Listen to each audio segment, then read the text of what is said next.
शनि दोष के निवारण के लिए एक और कथा। प्राचीन समय की बात है, एक बार नवग्रहों में विवाद होने लगा, हम सब में सबसे बड़ा और सर्वश्रेष्ठ कौन है। जब परस्पर यह तय नहीं कर पाए तो देवराज इंद्र के पास पहुंचे और इस बारे में निर्णय देने को कहा। देवराज इंद्र ने कह दिया कि मैं इसका निर्णय करने में समर्थ नहीं हूँ, आप इसके निर्णय के लिए पृथ्वीलोक में सम्राट विक्रमादित्य के दरबार में जाए। उन दिनों सुविख्यात सम्राट विक्रमादित्य उज्जैन के शासक, अत्यंत धर्मात्मा, न्यायप्रिय और दानी प्रजापालक कहे जाते थे। सभी ग्रह उनके दरबार में पहुंचे और उनके सम्मुख अपना प्रश्न रख दिया। राजा विक्रमादित्य ने यह सुना, एक बार तो चिंतित हुए, इनमें किसको सबसे छोटा और किसको सबसे बड़ा कहूँ। जिसको छोटा कहूँगा उसके क्रोध को मुझे सहना पड़ेगा। अतः उन्होंने एक निर्णय लिया, अपने मुख से कुछ भी न कहा और एक उपाय सोचा।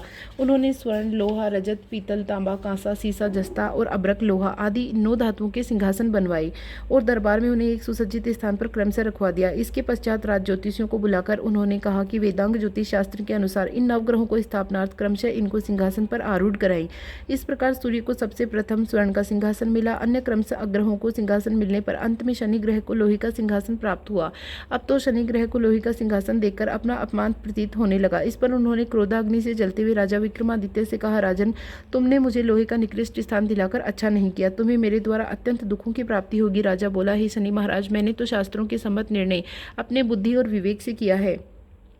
राजा बोले, हे शनि महाराज, आप इसे अपना अपमान समझते हैं तो समझे, आपके महत्व को तो मैं भी भली भांति जानता हूँ और यह भी ज्ञात है कि जब श्री राम, लक्ष्मण, महापंडित रावण आदि आपके प्रभाव से न बच सके तो कलयुग का प्राणी मैं कैसे आपके प्रभाव से बच सकता हूँ। मुझे आपके द्वारा दिए हुए दुखों को भोगना ही पड़ेगा। जब समस्त ग्रह अपने अपने स्थान को चले गए तो राजा ने सोचा कि जो भी निर्णय दिया वह उचित ही है, जो मेरे भाग्य में लिखा है वह तो होना ही है, इसमें चिंता की क्या बात है। कुछ समय के पश्चात राजा के दरबार में एक घोड़ों का व्यापारी आया।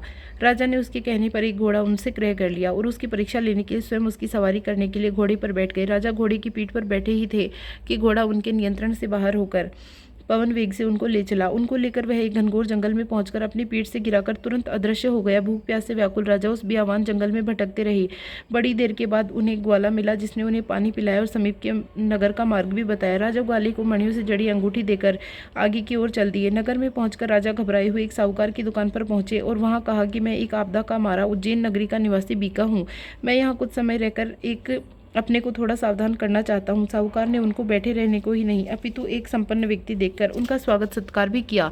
जिस समय राजा उस साहूकार की दुकान पर बैठे, भाग्यवश उस समय साहूकार की दुकान पर अत्यधिक लेन देन हुआ, उसे उस दिन बड़ा लाभ हुआ। इस प्रकार सेठ को आगंतुक व्यक्ति को बड़ा भाग्यवान व्यक्ति माना और उसे अपने घर भोजन शयन के वास्ते ले गया। घर पहुंचकर सेठ ने अतिथि को कक्ष में बिठाकर भोजन कराया। राजा विक्रमादित्य, जो अत्यंत परेशान थे, और अधिक परेशान हो गए जब उन्होंने सामने मोर के आकार की बनी खूंटी को एक सुंदर हार को निगलते हुए देखा।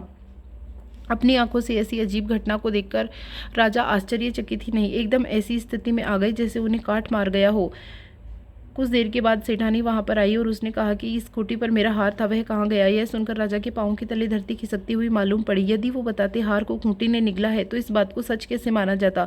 लकड़ी की बनी खूंटी हार कैसे निगल सकती है। लेकिन उस कक्ष में कोई और व्यक्ति आया भी नहीं, इसलिए यह संदेह पक्का हो गया कि हार बीका ने लिया है। सेठ ने तुरंत सिपाहियों को बुलाया और बीका को हार चुराने के अपराध में पकड़वाकर राजा के सम्मुख प्रस्तुत किया। सेठ ने कहा कि मैं इस बीका नाम के व्यक्ति को बहुत सज्जन समझकर घर लाया, भोजन आदि से इसका सत्कार किया, लेकिन इसने मेरे घर से हार को इधर से उधर कर दिया है। राजा ने बीका से हार के बारे में पूछताछ की तो मैंने हार नहीं चुराया कहने के अतिरिक्त कुछ भी संतोषजनक उत्तर नहीं मिला।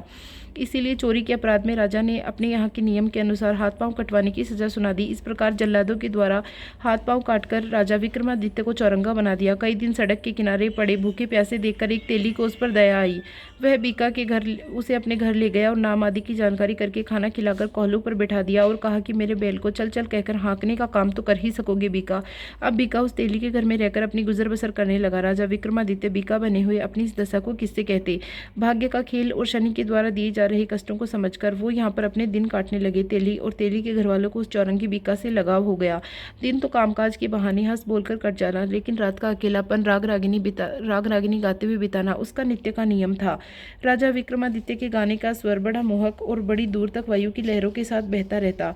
जो भी लोग उस गायन को सुनते उसकी प्रशंसा करने लगते। इस बीका के गाने का मधुर स्वर एक दिन पवन लहरियों के साथ राजा के महल में पहुंच गया। राजकुमारी इस मधुर राग मल्हार से बहुत प्रभावित हुई। रात को नित्य वह इस मधुर स्वर लहरी को सुनकर अद्भुत आनंद का अनुभव कर उठती। धीरे धीरे उसके मन में गाने वाले व्यक्ति के प्रति ऐसा अनुराग पैदा हुआ कि मन ही मन उसको अपना पति बनाने का संकल्प कर बैठी। इसी चिंता में दुखी रहने लगी कि यह दासी यह दशा देखकर समझाना चाहा, लेकिन जिद पर अड़ी रही। पता लगाओ यह कौन गाता है। दासी ने पता लगाया, राजकुमारी को बताया कि तेली के यहाँ एक ऐसा व्यक्ति है जिसके चारों हाथ पांव आपके पिता ने चोरी के अपराध में कटवाए हैं।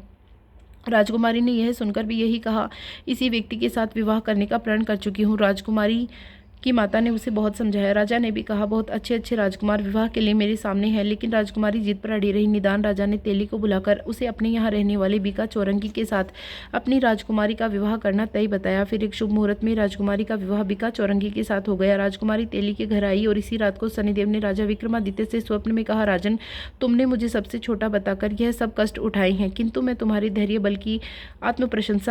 आत्मबल की प्रशंसा करता हूँ। तुमने इतने लंबे समय तक घोर कष्ट उठाए, किंतु मुझे कुछ भी बुरा भला न कहा। मैं तुमसे प्रसन्न हूँ। अब तुम्हारे दुखों का अंत हो रहा है। तुम मुझसे कुछ भी कहना चाहते हो तो कहो, अब तुम्हारे हाथ पांव भी आ जाएंगे। राजा ने कहा कि यदि आप मुझ पर प्रसन्न हैं तो मेरा यही कहना है कि मेरे जैसे असहनीय कष्ट कलयुग में किसी को न दें। शनिदेव बोले, ठीक है, जो भी तुम्हारी भांति धैर्य से मेरी ढैया और साढ़े साथी को सहेंगे, मेरा स्मरण, व्रत, पूजा आदि करते रहेंगे, उन्हें मेरे दारुण दुख नहीं व्यापेंगे।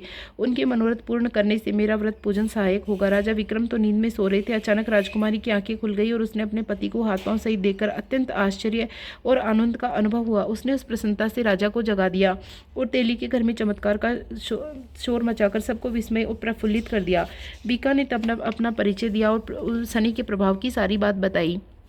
सभी लोग यह जानकर बहुत प्रसन्न हुए। प्रातःकाल समाचार राजा के महल तक पहुंच गया। सारे नगर में फैल गया कि राजकुमारी के चौरंगी पति बीका को हाथ पांव प्राप्त हो गए हैं। वह वास्तव में उज्जैन नगरी का राजा विक्रमादित्य है, जिसे शनि के कुपित होने से अपमानजनक दुख की दशा को भुगतना पड़ा। सेठ ने जब सुना तो दौड़ा दौड़ा वहां पर आया, क्षमा मांगने लगा और बोला, आप दोनों मेरे घर चलो, भोजन करना। राजा और राजकुमारी सहित सेठ के घर में भोजन करने